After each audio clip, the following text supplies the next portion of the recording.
দেখেছেন তো যে ফুটপাতের ধারে তার বিছানা তলা থেকে 2 লাখ টাকা পাওয়া গেল, 4 লাখ টাকা পাওয়া গেল, অথচ সে স্নানও করে না, খায়ও না। মানে এই যে অভ্যাস মানুষের তৈরি হয়ে যাওয়া, ঠিক ওই রকম ক্যারেক্টারটা আমাদের মুখ্যমন্ত্রী তৈরি হয়ে গেছে, যেটা একমাত্র শুধু শয়তানি, পাক্কা শয়তানি। রাজ্য সরকারের যখন টাকা নেই, তাহলে একটা সরকার তো ধর্মনিরপেক্ষ রাষ্ট্র, তাহলে সেখানে মন্দির কি করে দীঘায় হচ্ছে? ওনার সরকারের যদি মনে হচ্ছে যে ডিএ দিতে গেলে সরকারের কোমর ভেঙে যাবে, তাহলে উনি ছেড়ে দিতে পারেন, কোনো অসুবিধা নাই। যে লোকটা কোমর ভেঙে যাওয়ার কথা বলছেন, তিনি তো নিজেই সোজা হয়ে দাঁড়াতে পারেন না। মানে রাজ্য সরকার যাকে আইনজীবী হিসেবে ওখানে পাঠিয়েছেন, নয় একদম আমরাও হিসেব নিয়ে যাব। সেটা যদি উনি প্রমাণ করতে পারেন, আমরা ওখান থেকে একদম লিখে দিয়ে আসবো যে কোনো ডিএ প্রয়োজন নেই। এই টাকাতে রাজ্য সরকারের মানে রাজ্যবাসীর উন্নয়নের কাজ হোক। আমরা আনন্দিত, কিন্তু আমরা খুব উল্লসিত কিছু নই। কর্মচারীদের টাকাটাকে মেরে সেখান থেকে কাটমানি খেয়ে সেখান থেকে সেটাকে মিসইউজ করে তুমি এতদিন ভোগ করেছো। এখন কর্মচারীরা তাদের আইনি অধিকারটা ফিরে পাচ্ছে, এখন তুমি চাপের কথা বলছো কেন? কর্মচারীরা কাজ করেন, কর্মচারীদের একটা নির্দিষ্ট সাংবিধানিক কাঠামো মেনে তারা তাদের পারিশ্রমিকটা ঠিক হয়, সেই পারিশ্রমিকটা দিতে হয়, যেটা ভারতবর্ষের প্রত্যেকটা রাজ্য সহ কেন্দ্র নিয়মিতভাবে দিয়ে আসে। ব্যতিক্রম করে তুমি এতদিন ভোগ করেছো, এখন কর্মচারীরা তাদের আইনি অধিকারটা ফিরে পাচ্ছে, এখন তুমি চাপের কথা বলছো কেন? আমাদের অধিকারটা চুরি হয়েছিল, সেই চুরির ধনটা আমরা কিছুটা ফেরত পেয়েছি, আমরা পুরোটা উদ্ধার করতে পারিনি। কর্মচারীদের টাকা মমতা ব্যানার্জির সরকার চুরি করেছিল, আর আপাতত সুপ্রিম কোর্ট তার 25% ফেরত দেওয়ার কথা বলেছে। এইটুকুই। আমরা আনন্দিত, কিন্তু আমরা খুব উল্লসিত কিছু নই। তার কারণ হচ্ছে যে এখনো 75% বাকি, তার সাথে তার ইন্টারেস্ট যোগ হবে। আর তার থেকে বড় কথা, বর্তমান রোপাতেও মানে বর্তমান যে বেতন কমিশন চলছে, সেখানেও এখনো পর্যন্ত 37% বকেয়া রয়েছে। 37%, মানে 55-র মধ্যে 37% বকেয়া। সেইটাকে নিয়ে যদিও সুপ্রিম কোর্টে কোনো কেস নেই, কিন্তু এটা নিয়ে আমরা লড়াই চালিয়ে যাচ্ছি। আশা করি সেটাকেও আদায় হবে। আর সুপ্রিম কোর্টে এই রায়টা, পরবর্তী রায় পজিটিভ হলে পরে ওর প্রভাব এর উপরেও পড়বে। টাকা তো কোনো সময়ই থাকে না, কিন্তু ওনার সাধের যেসব প্রকল্পগুলো হয়, তখন দেখা যায় যে ঝুলি থেকে টাকাটা বেরিয়ে পড়ে। অনেক ভিখারিকে দেখেছেন তো যে বাসে ট্রেনে ঘুরে বেড়ায়, খবর হয়, আপনাদের বিভিন্ন চ্যানেলের মাধ্যমে খবর করা যায় যে তার ফুটপাতের ধারে তার বিছানা তলা থেকে সে স্নানও করে না, খায়ও না। মানে এই যে অভ্যাস মানুষের তৈরি হয়ে যাওয়া, ঠিক ওই রকম ক্যারেক্টারটা আমাদের মুখ্যমন্ত্রী তৈরি হয়ে গেছে। কর্মচারীদের অধিকার দেব না, কিন্তু কেন্দ্র সরকারের সাথে ঝামেলা করে আমি আয়ুষ্মান ভারত চালু করতে দেবো না, আমি এখানে স্বাস্থ্যসাথী চালাবো, মানে যে স্বাস্থ্যসাথী থেকে কোনো পরিষেবা পাওয়া যায় না, তার জন্য আমি 7,000 কোটি টাকা খরচা করব। আমি দুর্নীতি করব, দুর্নীতি করার জন্য আমার 100 দিনের প্রকল্প বন্ধ হবে, তার জন্য আমি 7,000 কোটি টাকা খরচা করব। কেন্দ্র সরকারের আবাস যোজনা, প্রধানমন্ত্রী আবাস যোজনা, সেখানে দুর্নীতি হবে, কেন্দ্র দেওয়া টাকার হিসেব চাইলে আমি প্রত্যেকটা প্রকল্পের উপরে পড়বে। সেটা না হয়ে যখন দেখা যাচ্ছে যে টাকা না থাকার কথাটা শুধুমাত্র কর্মচারীদের পাওনাগন্ডা মেটানোর সময় বলা হচ্ছে, তাহলে বুঝতে হবে যে এটা একমাত্র শুধু শয়তানি, পাক্কা শয়তানি, এটার অন্য কোনো কারণ নেই। টাকা আছে, আমাদের সাথে বসুক, যে আলোচনা হবে সে তার লাইভ টেলিকাস্টিং হোক, তাদের পক্ষ থেকে যত বিশেষজ্ঞকে বসাতে পারেন বসাবেন, আমরা কাগজ কলম নিয়ে বসবো। প্রতি বছর কর্মচারীদের বেতন বাবদ খাত থেকে মোটামুটি 10 থেকে 12,000 কোটি টাকা উনি প্রতি বছর সাশ্রয় করেন, মেরে দেন আর কি। সাশ্রয় করেন বলাটা ভুল হলো, মানে টাকাটা মেরে দেন। ধরুন 6 লক্ষ শূন্য পদ আছে, এই শূন্য পদের এগেনস্টে কেন্দ্র সরকারের কাছ থেকে বেতনের একটা অংশ নিয়ে আসে, অথচ সেগুলোতে নিয়োগ হয় না, নিয়োগ করে রেখেছেন। তাহলে এর যে ডিফারেন্সটা, এই 6 লক্ষ শূন্য পদের কেন্দ্রের কাছ থেকে প্রাপ্ত টাকা আর সেখানে খরচা না হওয়া, আমাদের জন্য কেন্দ্রীয় হারে ডিএ অ্যালটমেন্ট হওয়া, সেগুলো খরচা না হওয়া, এই যে হাজার হাজার কোটি টাকা, এই টাকাগুলো তিনি জাস্ট নয় করছেন, অন্য কোনো কিছু নেই। টাকা আছে, টাকা দেওয়ার মতো সদিচ্ছা নেই। যখন কর্মচারীদের ঐক্য প্রতিষ্ঠিত হয়নি, যখন ঘেউ ঘেউ কথা বলেছিলেন, তখন সংগ্রামী যৌথ মঞ্চ নামক ওনার প্রবল প্রতিপক্ষ ছিল না।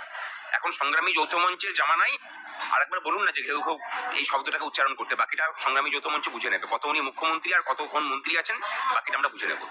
আদালত রায় দেয়, যাদের পক্ষে রায় গেল তাদেরও একটা দায়িত্ব থাকে সেটাকে আন্দোলন করে সেই রায়কে কার্যকরী করানো।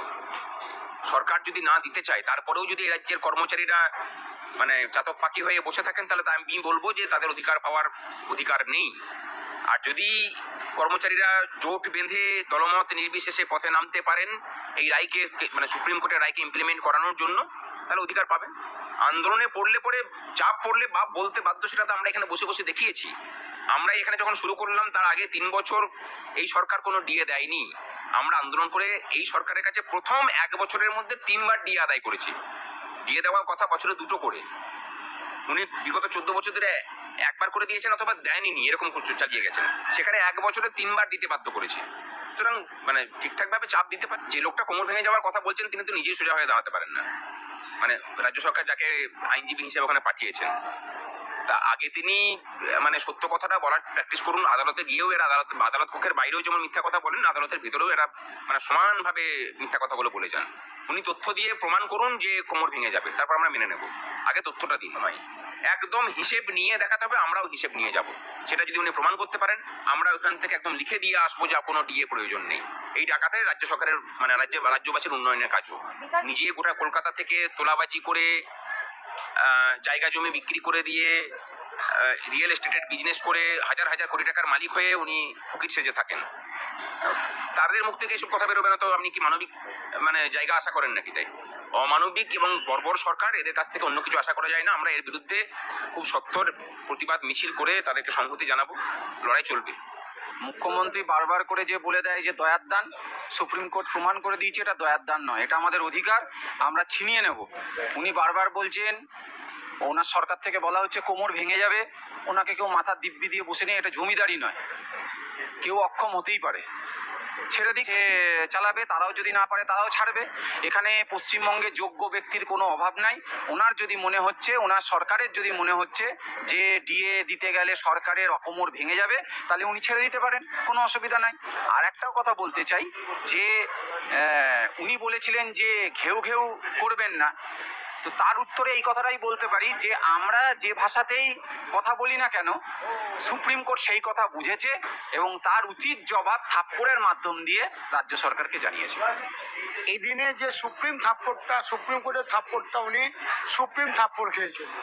যদি এতেও সরকারের না ঘুম ভাঙে, এরপরেও যদি সরকার আমাদের 25% দিয়ে 1 মাসের মধ্যে 28 দিনের মধ্যে না দেয়, তাহলে আমাদের এই যে সংগ্রামী যৌথ মঞ্চের আন্দোলন আরও তীব্র থেকে তীব্রতর হবে। আমরা এইটুকু স্বীকৃতি পেয়েছি যে ডিএটা কারো দয়ার দান নয়, মহামান্য সুপ্রিম কোর্ট নির্দেশ দিয়েছেন ডিএটা আমাদের অধিকার, চাকরি জীবনের অধিকার। যার 100% আমাদের বাকি আছে, তার থেকে 25% কোর্ট দিতে বলেছে।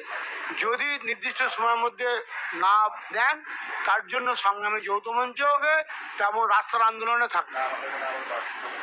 কতটা কার্যকর হবে? কার্যকর মানে সুপ্রিম কোর্টের রায় তো রাজ্য সরকার আশা করি মানতে উনি বাধ্য হবেন। তার কারণ হচ্ছে কে বলছে তার কাছে টাকা নেই?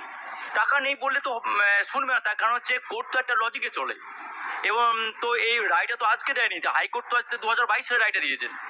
সেই রায়ের এগেনিস্টে ওনারা সুপ্রিম কোর্টে গেছেন, কিন্তু সুপ্রিম কোর্টে গেলেও এই রায়ের যে খুব একটা বেশি কিছু হেরফের হবে বলে মনে হয় না। যদি রাজ্য সরকার এই টাকা যে না দিতে পারে, তাহলে সেক্ষেত্রে সুপ্রিম কোর্টের আমরা যতটুকু জানি আর্টিকেল 360-তে অর্থনৈতিক এমার্জেন্সি জারি উনি করতে পারেন, এটা ক্ষমতা আছে। এটা রাজ্য সরকার ভালো বুঝবেন, তা উনি দেবেন কি দেবেন না। 842 দিন হয়ে গেল, এখনো আপনারা এখানে রয়েছে, কি বলবেন?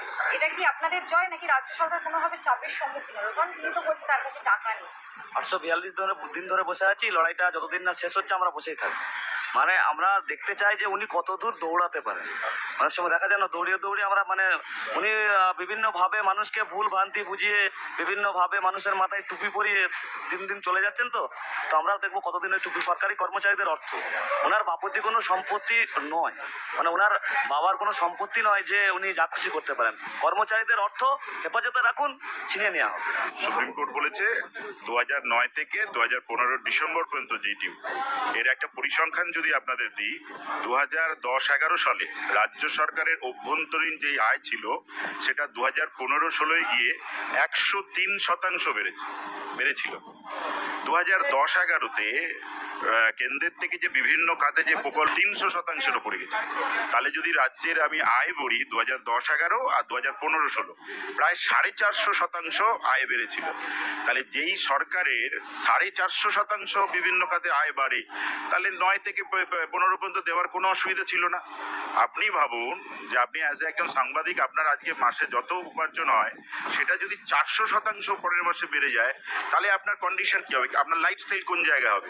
তার মানে যারা আমরা বাড়ালাম, এই যে প্রকল্পের কাজ আমরা সরকারি কর্মচারী করি, কিন্তু তার ভিত্তিতে টাকা দিয়েছে, আমাদের কাজের পারফরমেন্স মানুষের জন্য টাকা দিয়েছে।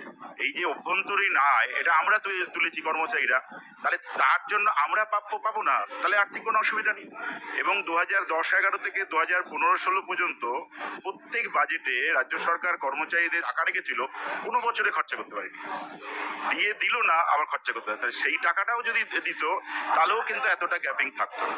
এবার যদি আজকের হিসাবে আপনি যদি বলেন, যদিও হিসাব আসে না, রাজ্য সরকারের যখন টাকা নেই তাহলে একটা সরকার তো ধর্মনিরপেক্ষ রাষ্ট্র, তাহলে সেখানে মন্দির কি করে দীঘায় হচ্ছে?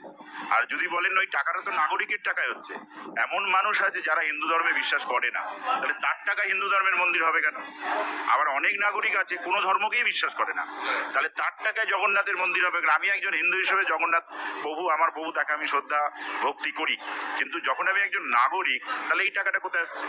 যাদের অযোগ্য বলে সুপ্রিম কোর্ট ঘোষণা করলো, তাদের চাকরি খারিজ করলো, সেখানে রাজ্য সরকার কি করে তাদের জন্য 20,000-25,000 টাকা দেয়? সেই টাকা তাহলে কোথায় আসছে? তাহলে এই তো মানে সুপ্রিম কোর্ট কিছুদিন আগে একজনকে বললো এদের চাকরি খারিজ করলো, তাদের রাজ্য সরকার দায়িত্ব নিচ্ছে টাকা দেবার, আর সুপ্রিম কোর্ট আমাদের বললো কর্মচারীদের দিয়ে দিতে, তার বেলা বলছে দিতে পারবো না।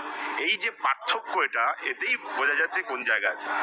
আর বলছে যে কেন্দ্র টাকা আটকে রেখেছে, আটকে রাখতেই পারে, আমরা সংগ্রামী প্রকাশ করুন। কর্মচারীদের স্বার্থে যেটা কেন্দ্রটা সেটা কোথায় আটকেছে সেটা বলুন, প্রকাশ করতে পারেনি। চিফ সেক্রেটারির সঙ্গে আমরা দেখা করেছিলাম, চিফ সেক্রেটারি বলছে না কোনো টাকা ডিউ নেই। মুখ্যমন্ত্রীর কথার অ্যাকচুয়াল কোনো ভ্যালু নেই সরকারি এতে, কারণ এই যে কেসটা কিন্তু মুখ্যমন্ত্রীর এগেনস্টে হয়নি, চিফ সেক্রেটারি এগেনস্টে হয়েছে সুপ্রিম কোর্টে, হাইকোর্টে। চিফ সেক্রেটারি কিন্তু এই কথা ওখানে গিয়ে বলছে না আর কি। তাহলে এই যদি কথা বলতো তাহলে তার উত্তর দেওয়া যেত। তাই ওনার কথার কোনো ভ্যালুয়েশন, ওনার কোনো ফাইলে, আমাদের ডিএ ফাইলে ওনার সই হবে না, সই করবে চিফ সেক্রেটারি, ফাইন্যান্স সেক্রেটারি। তাহলে চিফ সেক্রেটারি ওনার যদি হয়, ওনার আন্ডারে চিফ সেক্রেটারি, ফাইন্যান্স সেক্রেটারিকে এইগুলো বলুক না। আমাদের নেতা বাসর ঘোষ তো বলছে না, শ্বেতপত্র প্রকাশ করুক আর কি, যে কি বাকি আছে। আরেকটা কথা, কেন্দ্র হয়তো কিছু কিছু ক্ষেত্রে অনুদানের টাকা বাকি রেখেছে। এবার আমি তার ইউটিলাইজেশন সার্টিফিকেট দিয়েছে না দিয়েছে আমি সেই তর্কে যাচ্ছি না, সেটা রাজনৈতিক নেতারা বলবে। কিন্তু আপনি কি আবাস যোজনার টাকা দিয়ে কর্মচারীদের দিয়ে দেবেন? আবাস যোজনার টাকা বাকি রেখেছে, তার সঙ্গে আমাদের কি আছে? বিভিন্ন প্রকল্পের টাকা দিয়ে তো আমাদের দিয়ে টাকা দেবেন না, তাহলে কোন টাকা বাকি রাখলো না? আপনার যে অভ্যন্তরীণ আয় তার থেকে আপনি কর্মচারীদের শিক্ষকদের দিয়ে দেবেন। কেন্দ্র যে কর্মচারী শিক্ষকদের জন্য যেই টাকা দিয়েছে তার থেকে আপনি দিয়ে দেবেন, কোনো প্রকল্প থেকে দিয়ে দেবেন না। এইবার উনি বলছেন যে যদি আমি প্রকল্প বন্ধ হয়ে যাবে, আমরা অনেক প্রকল্প চালাই। আপনি একা প্রকল্প চালেন না, সারা ভারতবর্ষে বিভিন্ন রাজ্য সরকার বিভিন্ন প্রকল্প চালায় এবং তারা দিয়েই তাদের প্রকল্প চালায়। কেন্দ্রীয় সরকারও বিভিন্ন প্রকল্প চালায়, কিন্তু কেন্দ্রীয় সরকারি কর্মচারীদের দিয়েই নরেন্দ্র মোদী প্রকল্পটা চালায়। তাই এখনো বলছি, যদি কেন্দ্র আপনাদের কোনো তথ্য আপনার রাজ্য সরকার আমাদের দিতে পারেন, আমরা যন্তর মন্তরে গিয়ে সংগ্রামী যৌথ মঞ্চ ধর্ণা দিয়ে এসেছি, আবার দরকার হলে ধর্ণা দিতে যাবো। আপনি প্রকাশ করুন যে কর্মচারীদের দিয়ে দেওয়া যাচ্ছে না, এই টাকা কেন্দ্র না দেওয়ার জন্য। কিন্তু আমরা 100% বুঝে নেব, খুব তাড়াতাড়ি আমরা সংগ্রামী যৌথ মঞ্চ মিছিলে নামছি 100%-র জন্য।